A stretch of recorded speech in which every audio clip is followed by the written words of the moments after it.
Bom dia, oitavo ano, tudo bem com vocês? Bom, hoje, dia 18 de junho de 2020, a nossa pauta continua sendo o nosso capítulo 6, a respeito da independência no Haiti, na América Espanhola. Na última aula, nós falamos a respeito da independência no México, né? E hoje nós vamos falar, por fim, o nosso capítulo, a independência de Cuba, né? Bom, para começar a falar sobre Cuba, nós devemos saber que Cuba é um país situado em uma ilha na América Central, próxima ao litoral sul estadunidense, ou seja, próxima aos Estados Unidos. Cuba era uma colônia e ela era explorada, né, pela coroa espanhola, pela metrópole. Ela era a maior produtora de açúcar, para vocês terem uma ideia, no mundo. Em 1868, 40% do açúcar consumido pelo mundo vinha da produção vinha da produção de Cuba. A Espanha descontava suas frustrações, né, porque ela quase já não tinha mais colônias na América, ela já tinha as suas colônias, a maior parte já tinham conquistado a sua independência, as únicas que estavam ainda sob o domínio espanhol, sob o domínio da coroa, era Porto Rico e Cuba. Então ela acabava descontando e explorando ao máximo essas colônias. E isso, consequentemente, foi gerando um desagrado na população local, que a maior parte eram escravos, que eram explorados, né? Escravos trazidos da costa africana, e outra parte eram os crioulos, que são os descendentes diretos dos espanhóis, e também não estavam nada satisfeitos com essa exploração que a coroa espanhola fazia em Cuba. Então, a partir desse momento, a partir de 1868, começou a surgir algumas revoltas, que nós vamos até ver aqui na nossa apostila. Bom, Cuba é um país, que eu falei para vocês, situado em uma ilha na América Central, próximo ao litoral sul estadunidense. No período colonial, a região era controlada pelos espanhóis e constituía um centro produtor de açúcar, que eu falei para vocês, no qual a mão de obra escravizada era predominantemente, principalmente de origem africana. O movimento de independência de Cuba foi um pouco tardio em relação às outras colônias, que também faziam parte da coroa espanhola, né? Foi um pouco mais tarde, a partir de 1868, que começou aquela mobilização, né? Isso ocorreu porque na região cubana as elites tinham maior autonomia comercial, o que evitava, né, grandes insatisfações com a coroa espanhola, ou seja, a elite que ali morava, os crioulos, né, as pessoas que tinham uma certa autonomia política, econômica, ficavam satisfeitos, né, não estavam muito assim preocupados com essa questão de não ter tanta autonomia, né, porque eles estavam dando lucro para eles, né, eles estavam de boa, mas as coisas começaram a mudar. Entre 1868 e 1878 ocorreram as primeiras revoltas caracterizadas como um movimento de independência. Essa revolta ficou conhecida como a Guerra dos 10 Anos, né, que vai de 1868 até 1878, né, ela foi a primeira tentativa, ela não deu certo, e depois disso acabou sendo feito um acordo de paz com a Espanha. Essa primeira tentativa, então, essa Guerra de 10 Anos, eles lutaram e no final acabou que não deu certo, né. Entre 1868 e 1878 ocorreram as primeiras revoltas, caracterizadas como um movimento de independência, lideradas pelo dono de engenho Carlos Manuel Céspedes. Essas primeiras revoltas foram reprimidas pelo governo espanhol e não tiveram um efetivo resultado político. Novas revoltas ocorreram entre 1895 e 1898, sob a liderança do político e escritor José Martí. Ele é conhecido como o Apóstolo. Ele era um cara assim que ele já era revoltado desde a adolescência. Ele já queria lutar já desde sempre. Para ele era questão de tempo ele lutar. Naquela época, a insatisfação dos crioulos estava ligada principalmente ao alto custo dos impostos. E eu falei para vocês, né? Os crioulos são os descendentes diretos dos espanhóis, né? Eles são a elite ali que está ali naquela colônia. Mas os altos impostos cobrados, ainda mais que Cuba e Porto Rico, eram as duas últimas colônias que não tinham conquistado a sua independência. A Espanha passava por processos de luta constantes na Europa. Então ela estava bem, assim, economicamente bem fragilizada. Então de quem que ela ia pegar os impostos, cobrar impostos? Das suas colônias. E isso começou a gerar uma insatisfação cada vez maior. Até então, que não gerava insatisfação, tá tudo certo. Agora começou a gerar aquela insatisfação de querer a sua independência. E dos escravos também, a questão de querer libertar os escravos, né? Porque eles lutavam pela sua independência, não continuar escravizados. Até algumas leis foram criadas, leis que não deram certo, como em 1868, a partir da primeira revolta, foi criado na Espanha uma lei que os escravos que nascessem naquele período, ou os escravos acima de 60 anos, conseguiriam a sua liberdade, a sua alforria. Só que acabou que não deu certo, acabou que a Espanha não cumpriu o que ela tinha prometido de fato. Bom, os embates militares duraram até 1898, né? Perdão. Nós voltando aqui em cima, nós vamos falar que novas revoltas ocorreram entre 1895 e 1898, sob a liderança do político José Martí, conhecido como o Apóstolo, né? Que eu falei para vocês que ele era bem revoltado desde quando ele era adolescente, ele já criticava a postura da Espanha já. E o processo teve a participação dos Estados Unidos, né? Ocorria nos Estados Unidos uma política externa conhecida como Big Stick, ou seja, queria libertar as colônias de toda a América do domínio da Europa. Então, os Estados Unidos teve uma importante participação durante esse período. Nós vamos ver aqui mais para frente. Naquela época, a insatisfação dos crioulos, né, estava ligado principalmente ao alto custo dos impostos. Os embates militares duraram até 1898, quando as forças de Martí foram vitoriosas e conquistaram legalmente a independência. De fato, a partir de 1898, a Espanha proclamou a sua independência. O apoio dos Estados Unidos não era um apoio que, eu vou apoiar de graça lá, ajudar Cuba a conquistar a sua independência. Eles tinham outros motivos para tentar. Eles queriam uma parte do território de Cuba, onde hoje seria construído uma prisão militar, que hoje é construída uma prisão militar.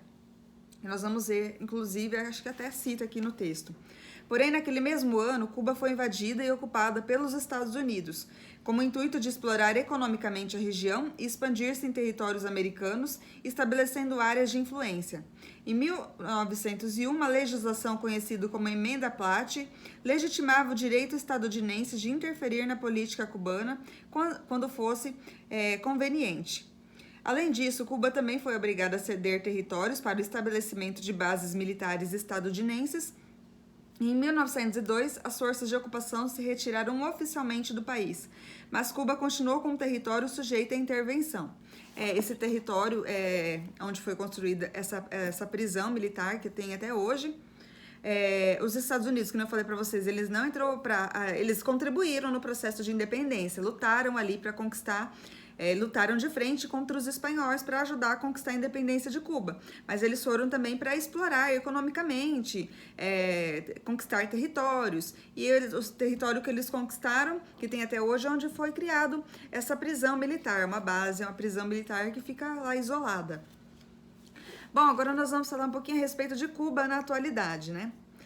Após a sua independência da Espanha, Cuba passou a ser um território de influência estadunidense, sujeito a intervenções políticas e econômicas. Ao longo do século XX, porém, o país passou por um processo revolucionário que implantou um regime de caráter socialista, que nós conhecemos até hoje, né? Cuba é um país totalmente socialista, totalmente comunista. Esse fato provocou alguns problemas de relações diplomáticas com os Estados Unidos, né? Os Estados Unidos e o comunismo, capitalismo e comunismo não se bicam, não dá certo, né? Que naquela época vinham combatendo a expansão socialista no mundo. Não sei se vocês se lembram, se vocês já chegaram a estudar, mas os Estados Unidos e a Rússia é a principal, que começou com a questão do comunismo, já entraram em uma guerra, né? Então, o capitalismo, que representa praticamente os Estados Unidos, e o comunismo, o socialismo não se bicam. Então, é uma rixa que vem desde sempre, né? Para desestabilizar o regime cubano, afirmando que se tratava de uma ameaça, o governo dos Estados Unidos criou diversos embargos econômicos, colocando restrições ao desenvolvimento da economia cubana. Nesse contexto, as relações diplomáticas entre esses países foram prejudicadas. Em 2014, o governo estadunidense deu sinais de retomada das relações com Cuba. O presidente Barack Obama, na época, chegou a restaurar a embaixada estadunidense no país e retirar a maioria das medidas que constituíam os embargos econômicos a Cuba. Atualmente, Cuba vive um período de diversas reformas econômicas, né? Que pouco a pouco buscam integrar o país em uma economia mais aberta ao mercado. Nós sabemos que Cuba é extremamente fechada, né? Não importam nada de fora, as pessoas vivem como se vivessem no século passado, né? Os carros são antigos, as roupas não se modernizou em nada, né? Ficou um país estagnado. E atualmente ela está começando a querer se abrir um pouquinho mais, né, para receber investimentos, para tentar, assim, né, economicamente com outros países. O setor de serviços, que é o que mais gera lucro, seguido pela indústria e agricultura, sua língua oficial por causa da sua colonização é o espanhol. Segundo dados de 2017, Cuba possui uma população de mais de 11 milhões de pessoas e sua maior cidade é a capital Havana. O país se destaca no âmbito educacional graças à preocupação com o programa de combate ao analfabetismo, é uma coisa boa. Ao longo dos anos, o país alcançou uma taxa de 99,8% de pessoas que dominam a leitura e a escrita, olha, uma taxa altíssima, comparada até mesmo ao Brasil. O Brasil, infelizmente, ainda sofre com a questão do analfabetismo, né? Nós pensamos, professora, mas isso ainda existe aqui no nosso país? Parece que é tudo, assim, todo mundo tem acesso à internet. Gente, a maioria das pessoas não sabem nem o que é internet, não sabem nem o que é celular, não tiveram acesso a nada disso. E não precisa ir muito longe, não, tá? A funcionária de uma prima minha, ela mora em uma cidade aqui perto de Maringá. Ela tem um celular, ela não tem internet, ela não sabe nem o que é Wi-Fi, ela mal sabe escrever o nome dela. E então não precisa ir muito longe para você ver essa questão do analfabetismo, que ainda é muito presente ainda no nosso país. Professora, isso é mais lá para o Nordeste. Não, gente, aqui perto de nós ainda tem pessoas que não sabem escrever o próprio nome, que não sabem nada. Então, é muito triste, infelizmente.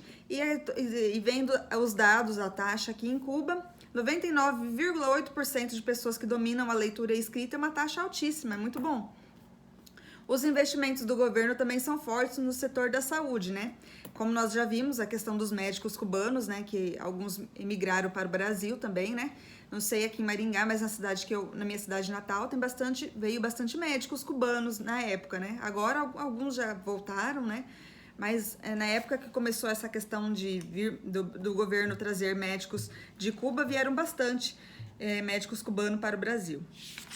Bom, na página 330 nós vamos ter dois exercícios, né? Na página 330 e 331, né?